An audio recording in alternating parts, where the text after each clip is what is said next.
This is a deeply personal story of two women. One lost her dad to suicide. The other attempted suicide. A story tonight of loss, addiction, and hope for second chances. The lie that I believed that ultimately led to the suicide was that my kids would be better off without a mom like me. I attempted suicide in 2017. On what date? April 21st. April 21st, 2017 is a date Kelsey Igason will never forget. It nearly ended everything. Her addiction, her shame, her pain. But it also marked the start of a new chapter, free from drugs and filled with the role she had always dreamed of, being a mom. My dream was to be a mom, but at the rock bottom of depression, the one thing that I loved the most was also my reason for justifying, not being alive. Her struggles began long before motherhood. In middle school, a battle with mental health. In high school, Kelsey turned to alcohol, marijuana, and crack cocaine. For a decade, her life cycled through treatment centers, counseling, and juvenile hall. When you go from being like a cheerleader to juvenile hall, you lose all of your friends. And when you come out as an addict, people think you're a bad kid. And so I was just really isolated.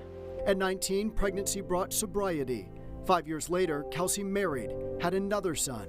But postpartum depression led to a relapse, back to alcohol, back to cocaine. I cracked. It's the best way I can describe it, is I just was okay,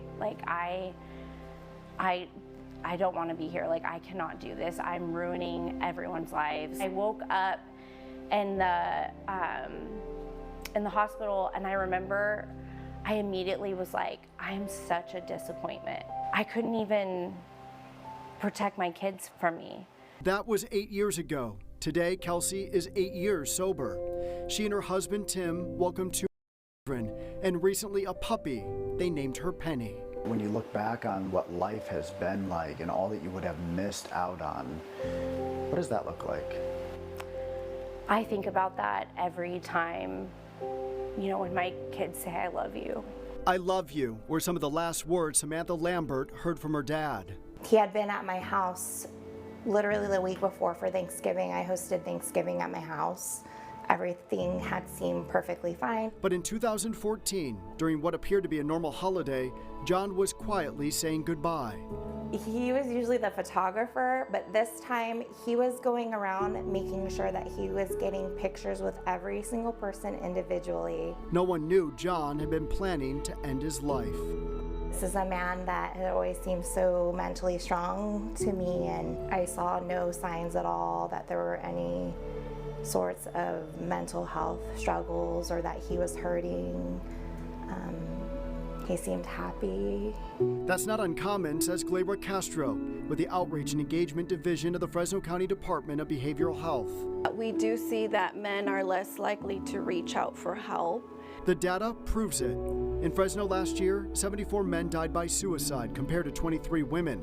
The most at risk, men over 35. The highest numbers, over 65. Though we do see the risk within our middle-aged men population, we want our community to know that help is available, suicide is preventable, and our community is not alone. For Samantha, the loss is still deeply felt. I still miss my dad. I think of him often, especially when milestones in life happen. There's that void where I feel he should be there and he's not. Kelsey, now living out her second chance, wants others to know their pain has purpose. The world doesn't need perfect people to make it a better place. The world needs healed people who share and who love. It's in our deepest pain that we find our greatest purpose. So please don't give up. Get help. There's people who will love you. There's people who will love you.